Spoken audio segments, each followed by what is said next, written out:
இதுவரை உங்களுக்கு தெரியாத பல ரகசியங்களையும் பல வரலாற்று நிகழ்வுகளையும் தெரிந்து கொள்ளப் போகிறீர்கள். அதனால் கடைசி வரை பாருங்கள்.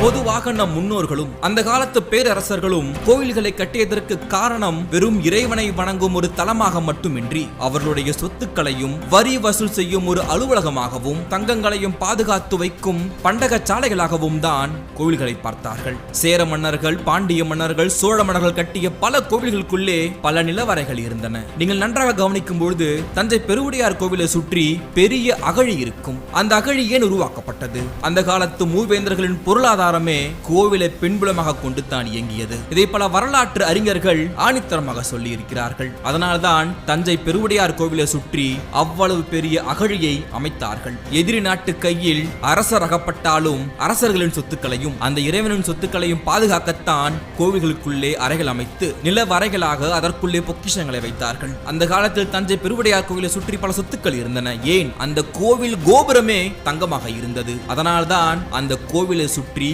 ஒரு மிகப்பெரிய அகழி அமைக்கப்பட்டது. எதிரிகள் வந்தாலும் கோவிலுக்குள்ளே செல்ல முடியாது. அந்த அகழிகளை சுற்றி பெரிய பெரிய முதலைகள் இருந்தன. ஆக அவற்றையெல்லாம் கடந்துதான் அந்த கோவிலுக்குள்ளே செல்ல முடியும். சொத்துக்களை காக்கும் இடமாக மட்டுமில்லாமல் மக்களின் உயிரை காப்பாற்றும் இடமாகவும் அந்த கோவில் இருந்தது. அதற்காகத்தான் அவ்வளவு பெரிய அகழி. அதற்காகவும் அவர்கள் கோவில்களை பயன்படுத்தினார்கள் என்பதற்காக சான்றாகத்தான் இன்று நம் முன்னே இந்தியாவில் கேரள மாநிலத்தில் திருவனந்தபுரத்தில் பத்மநாப சுவாமி கோவில் இருக்கிறது.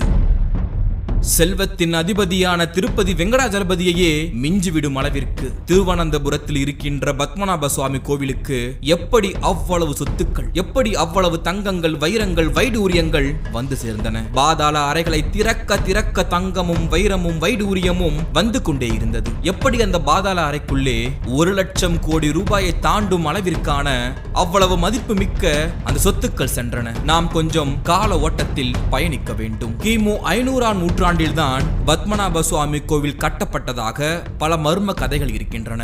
யாரால் இந்த கோவில் முதலாக கட்டப்பட்டது என்கின்ற ஒரு தெளிவான சான்று நம்மிடம் கிடைக்கவில்லை. ஆனால் சேர மன்னர்களில் அதிகமான விவாதங்களுக்கு உட்படுத்தப்படுகின்ற ஒரே மன்னர் சேரமான் பெருமாள். இவரை பற்றிய பல தொன்ம கதைகள் இருக்கின்றன. கிட்டத்தட்ட சேரமான் பெருமாள் என்கின்ற பெயரில் 12 அரசர்கள் இருந்தார்கள் என்கின்ற பலவாறான கருத்து இந்த சேர அரசனை சுற்றி இருக்கிறது. ஆக இந்த பத்மநாப சுவாமி கோவில் வரலாற்றிலுமே சேரமான் பெருமாள் தான் இந்த கோவிலை கட்டியிருக்க கூடும் என்கின்ற பல கதைகள் இருக்கின்றன. 11ஆம் நூற்றாண்டில் வாழ்ந்த நம்மாழ்வாரால் இந்த கோவில் பாடப்பட்டிருக்கிறது.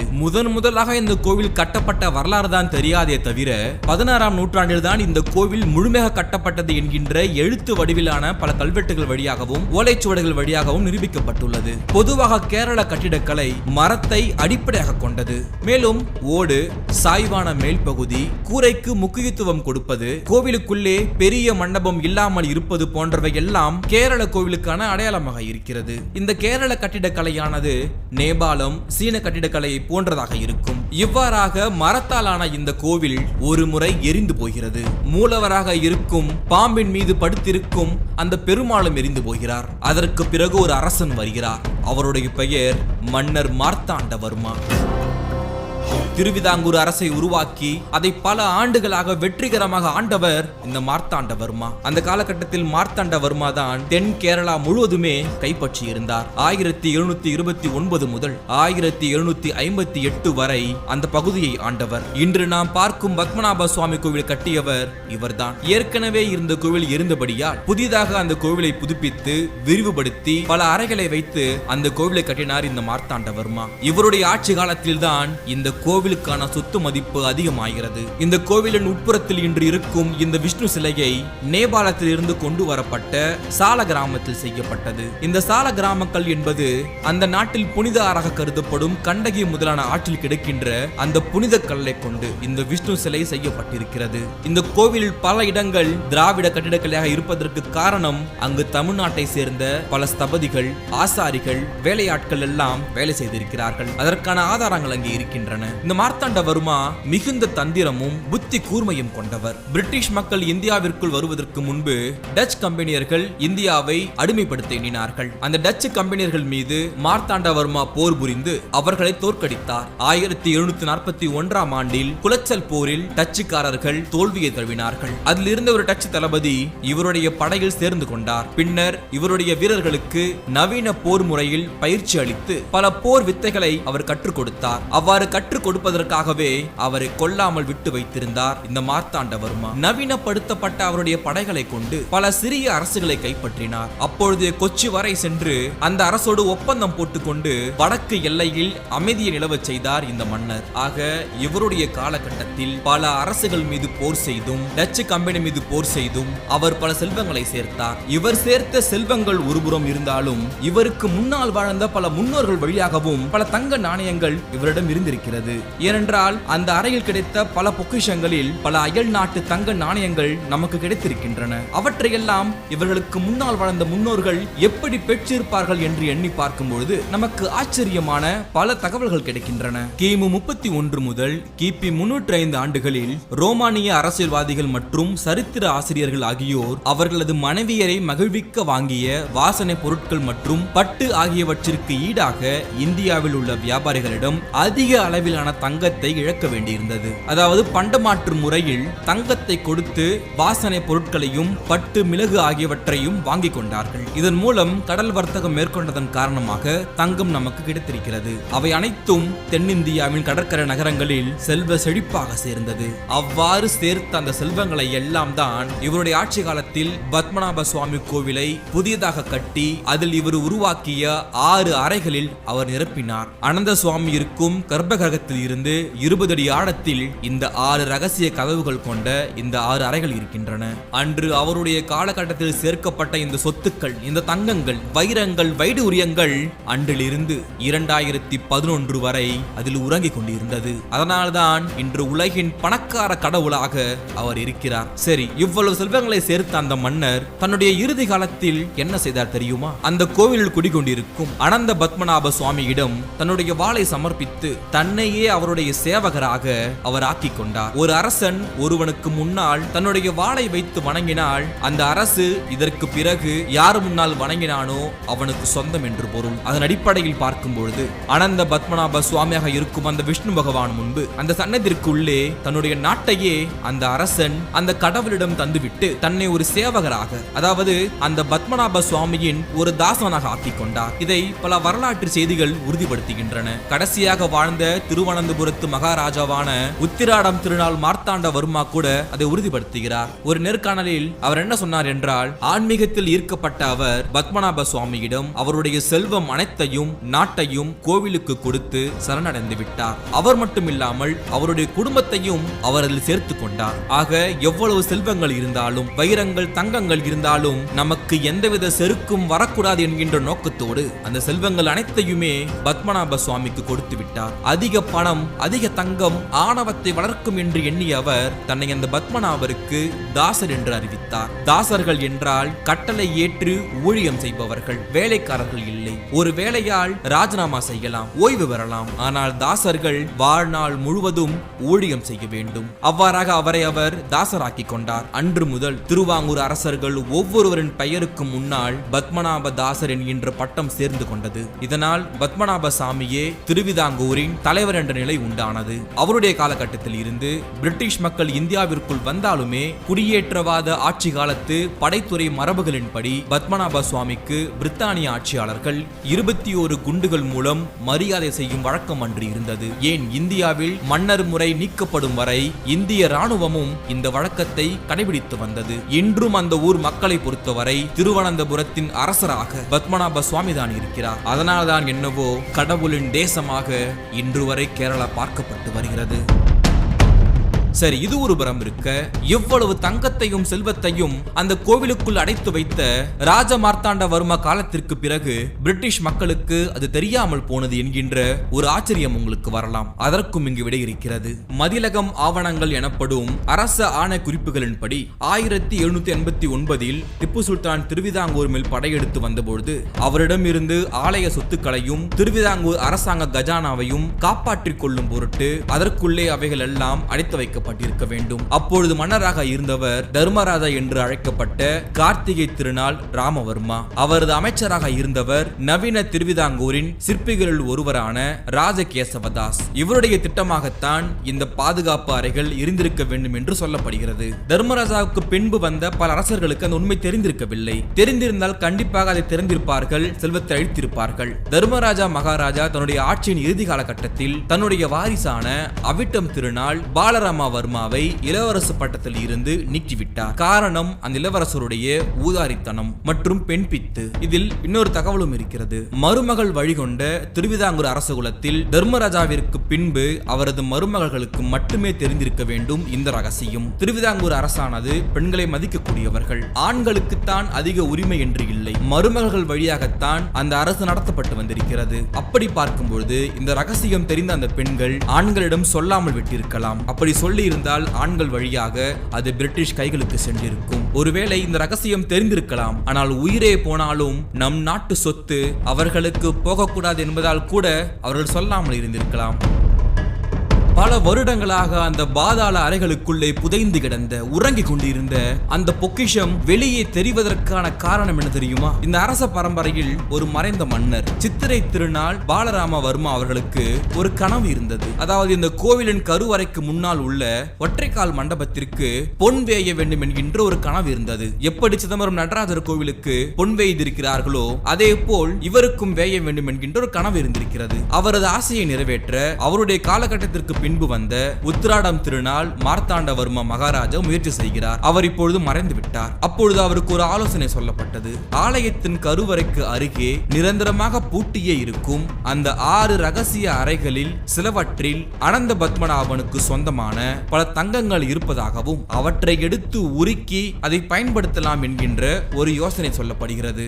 ஏதோ சிறிது தங்கம் இருக்கும், அதை உருக்கி பொன்கூரை போடலாம் என்றுதான் அவர்கள் எண்ணி இருக்கிறார்கள். ஆனால் இந்தியாவில் உள்ள அனைத்து கோயிலுக்குமே பொன்கூரை போடும் அளவிற்கு தங்கம் இருக்கும் என்று அவர்கள் எதிர்பார்க்கவில்லை. அதைத் தொடர்ந்து அந்த மன்னர் 2007 முயற்சி செய்கிறார். அப்பொழுது அது செய்தியாக வெளியே தெரிய வருகிறது. அவ்வாறு எடுத்து பயன்படுத்துவதற்கு மன்னருக்கு உரிமை இல்லை என்று ஒரு வழக்கறிஞர் தலைமை நீதிமன்றத்தை அணுகுகிறார். பத்மநாப சுவாமி கோவிலின் பரம்பரை அறங்காவலர் மன்னர்கள் தான். ஆனால் கோவில் சொத்துகள் அவர்களுக்கு சொந்தமானதல்ல, இந்திய அரசின் சொத்து அது என்று நீதிமன்றத்தில் வாதாடப்படுகிறது. அதற்கு பிறகு பல கட்டங்களை கடந்து கோவிலை நிர்வகிக்கும் பொறுப்பு மன்னர் குடும்பத்திற்கு உண்டு என்று நீதிமன்றம் சொன்னது. ஆனால் அந்த கோவிலுக்குள்ளே இருக்கும் சொத்துக்களை பொதுமக்கள், அரசு, நீதிமன்றம் ஆகியவற்றின் பிரதிநிதிகளின் முன்னிலையில் அந்த ரகசிய அறைகளை திறந்து பார்க்கவும் ஆணையிட்டது. அதன் அடிப்படையில் அந்த கோவிலில் இருக்கின்ற 6 அறைகளை திறக்க முடிவு செய்தார்கள். அந்த 6 அறைகளுக்கு ABCDEF என்று பெயர் வைத்தார்கள். இதில் 3 அறைகள் வேக வேகமாக திறக்கப்பட்டன. மற்ற 3 கதவுகள் கடந்த 500 ஆண்டுகளாக திறக்கப்படவில்லை என்று சொன்னார்கள். பின்பு அதனுள்ளே இருக்கும் ஒரு கதவுக்கு பின்னே 2 கதவுகள் இருந்தன. அதனை ஆங்கில எழுத்தான G மற்றும் H அறைகள் என்று அழைக்கப்பட்டன. இந்த கதவுகளை திறந்து பார்த்த பொழுதுதான் உலக வரலாற்றின் மிக பெரிய ஒரு புதையல், ஒரு நிதி குவியல் அங்கே கிடைத்திருக்கின்றன. நாம் ACDE மற்றும் F ஆகிய பாதாள அறைகளில் உள்ள கற்பனைக்கும் எட்டாத அளவில் குவிக்கப்பட்டிருக்கின்ற அந்த பொக்கிஷங்களை நாம் இங்கு தெரிந்து கொள்ள வேண்டும். சுவாமிக்கு சார்த்தும் 18 அடி நீளம் உள்ள தங்க மாலை, தங்க கிரீடம், ரத்தினம் பொறிக்கப்பட்ட ஆதிசேஷ கிரீடம், பல குடங்களில் நிரப்பி வைக்கப்பட்ட தங்க நாணயங்கள், 2000க்கும் மேற்பட்ட சரபொலி மாலைகள், 18 அடி நீளமும் 3 முதல் 5 கிலோ எடை வரும் தங்க மாலைகள் 4, நெல்மணி இருப்பது போலவே தங்க மணிகள் இருந்திருக்கின்றன. அதாவது நெல்லை போலவே இருக்கும் தங்க மணிகள். அதை ஒரு முழு சாக்கு சாக்கு மூட்டை அளவில் வைத்திருக்கிறார்கள். ரத்தினங்களையும் மூட்டை மூட்டையாக வைத்திருக்கிறார்கள். பெல்ஜியம் வைரங்களைப் போலவே இருக்கின்ற பல வைரங்கள் இருந்திருக்கின்றன. தங்க கிரீடங்கள், காப்புகள் மற்றும் பல அணிகலன்கள் இருந்திருக்கின்றன. இதில் சி என்ற பாதாள அறையில் பல தங்க நகைகள் இருந்திருக்கின்றன. பல தங்க பாத்திரங்கள் இருந்திருக்கின்றன. தங்க எழுத்தாணி ஒன்று, கைப்பிடியுடன் கூடிய தங்க குடம் ஒன்று, கழுத்து குடம் 20, சிறிய தங்க குடங்கள் 340, வெள்ளி விளக்கு 30, பால் கிண்டி 30, தங்க சிவன் சிலைகள், நாகர் சிலைகள், இது தவிர சிறியதும் பெரியதுமான ஏராளமான மோதிரங்கள், தங்க வளையங்கள், நெற்றி சுட்டிகள் என்று அந்த அறையில் மட்டும் கிட்டத்தட்ட 450 கோடி ரூபாய்க்கு அளவான நகைகள் இருந்திருக்கின்றன. இதையெல்லாம் 2011 கணக்கிடப்பட்ட விலைகள். மேலும் மற்றொரு அறையில் 3 அடி உயரம் உள்ள தங்கத்திலான பத்மநாப சிலை, பல நாடுகளிலிருந்து எடுத்து வரப்பட்ட தங்க காசுகள், சுமார் 2000 ஆண்டுகளுக்கு முந்தைய ரோமானிய பேரரசின் தங்க நாணயங்களின் குவியல், 14 மற்றும் 15ஆம் நூற்றாண்டுகளின் வெனிஸை சேர்ந்த தங்க நாணயங்கள், 16ஆம் நூற்றாண்டில் போர்ச்சுகீசியத்தின் புகழ்பெற்ற காலத்து போர்ச்சுகீசிய நாணயம், 17ஆம் நூற்றாண்டின் டச்சு கிழக்கு இந்திய கம்பெனி நாணயங்கள், 19ஆம் நூற்றாண்டின் ஆரம்ப காலத்தின் நெப்போலியனின் தங்க நாணயங்கள். இந்த நாணயங்கள் எல்லாம் வெவ்வேறு பல்லாயிரம் ஆண்டுகளை சேர்ந்தவை என்பதால் அவை அனைத்தும் விலை மதிப்பற்றவை. மேலும் ஒரு கதவில் ஒரு அறையில் இருந்து மட்டும் பொருளை வெளியே எடுத்து வர 12 நாட்கள் ஆகியிருக்கின்றன. அந்த அளவுக்கு அதிகமான மற்றும் விலை மதிப்பான பொருட்கள் அங்கே இருந்திருக்கின்றன. இந்த அறையில் இருந்து எடுக்கப்பட்ட ஒரு நாணயத்தின் விலை மட்டும் கிட்டத்தட்ட 1.25 கோடி மதிப்பு இருக்கும் அளவிற்கு இருந்திருக்கிறது. இது மட்டுமல்ல, மேலும் தூய தங்கத்திலான 3.5 அடி உயரம் உள்ள மகாவிஷ்ணுவின் உருவ சிலை, 18 அடி நீளம் உள்ள ஒரு தங்க செயின், 500 கிலோ எடையுள்ள தங்க சிப்பம், தங்க சிம்மாசனம், பல்வேறு ரத்தினங்கள் பதித்த தடிமனான 1200 தங்க நாணயங்கள், மாணிக்கங்கள் மற்றும் நீலமணி கற்கள் பதித்த தங்க தேங்காய் கொட்டாங்குச்சிகள். இவை மட்டுமல்ல, மூட்டை மூட்டையாக விலை மதிப்பில்லாத நவரத்ன கற்கள், நெக்லஸ்கள் மற்றும் புராதன கைவினை பொருட்களும் கணக்கில் அடங்கும். இதுவரை கிடைக்கப்பெற்ற தங்கத்தை வைத்தும் வைரம் வைடூரியங்களை வைத்தும் பார்க்கும் பொழுது 1 லட்சம் முதல் 2 லட்சம் கோடி அளவிலான சொத்துக்கள் இருப்பதாக சொல்லப்படுகிறது. இது எல்லாம் அந்த தங்கத்தின் வைரத்தின் விலையை பொறுத்து. ஆனால் தொன்மத்தின் அடிப்படையில் பார்க்கும் பொழுது, அதாவது அசோகர், அலெக்சாண்டர், சோழ அரசர்களுடைய தங்க நாணயத்தின் மதிப்பை வைத்து பார்க்கும் பொழுது இன்னும் இதற்கான விலை அதிகமாக கொண்டே தான் போகும். எப்படி பார்த்தாலும் உலகத்தின் பணக்கார கடவுளாக இன்னும் பல வருடங்களுக்கு இந்தியாவின் பத்மநாப சுவாமி கோவில் இருக்கும். இந்த கோவிலில் பல அறைகளை திறந்தாலும் பி என்கின்ற நிலவறையை மட்டும் திறக்க முடியவில்லை. காரணம், அது 3 அடுக்குகளை கொண்டிருக்கிறது. அந்த அறைக்கு செல்ல இரும்பு, மரம் மற்றும் கருங்கல்லாலான 3 கதவுகள் இருக்கின்றன. முதல் 2 கதவுகளை திறந்து விட்டார்கள். 3ஆவதாக உள்ள கதவை மட்டும் திறக்க முடியவில்லை. அந்த கதவுதான் பாம்பு உருவங்கள் செதுக்கப்பட்ட ஒரு கருங்கல் கதவு. அதை திறந்தால் உலகிற்கு ஆபத்து என்றும், அந்த கதவிற்கு பின்னால் அகஸ்திய முனிவருடைய முக்தி அடைந்த பகுதி இருக்கிறது என்றும், அதை திறக்க வேண்டாம் என்றும் அரச பரம்பரை சொல்லி வருகிறது. மேலும் அந்த கதவை திறப்பதற்கு சாவிகள் இல்லை என்றும், அதற்கு தனியாக ஒரு மந்திரம் இருக்கிறது என்றும், அந்த மந்திரத்தை சொன்னால் மட்டுமே அது திறக்கும் என்றும் சொல்லப்படுகிறது. இந்த கதவை நாகபந்த கதவு என்று அழைக்கிறார்கள். இதனை திறக்க முடியாததால் இது ஒரு ரகசிய கதவாகவே இன்று வரை பார்க்கப்படுகிறது. இந்த கதவு கர்ப்ப கிரகத்தின் பக்கத்திலேயே இருக்கிறது. ஆக அதை அவர்களால் உடைக்கவும் முடியவில்லை. இந்த கோவிலே ஒரு தங்க புதையலாக இருந்தாலும் உலகத்தில் ஒரு மர்ம கதவாக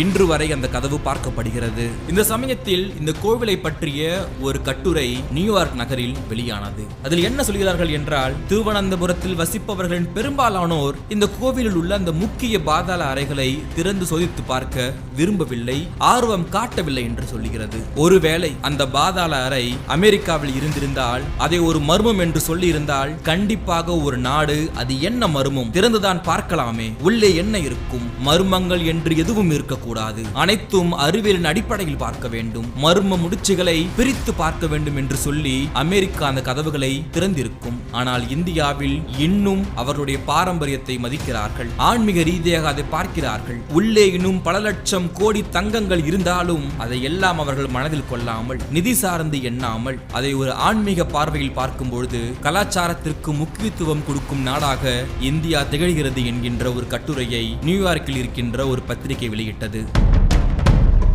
லட்சம் கோடி சொத்துக்கள் இருந்தாலும் அது யாருக்கும் பயனில்லாமல் தூங்கிக் கொண்டிருக்கிறது. நாட்டுடைய நலனுக்கும் பயன்படாமல், எதற்குமே பயன்படாமல் இன்று வரை அந்த தங்க புதையலும் வைர புதையலும் வைடூரிய புதையலும் மற்றும் விலைமதிக்க முடியாத பல பொருட்களும் ஏதோ ஒரு காரணத்திற்காக, ஏதோ ஒரு அரசியலுக்காக இன்று வரை உறங்கிக் கொண்டிருக்கிறது. இதற்கெல்லாம் காலம்தான் பதில் சொல்ல வேண்டும்.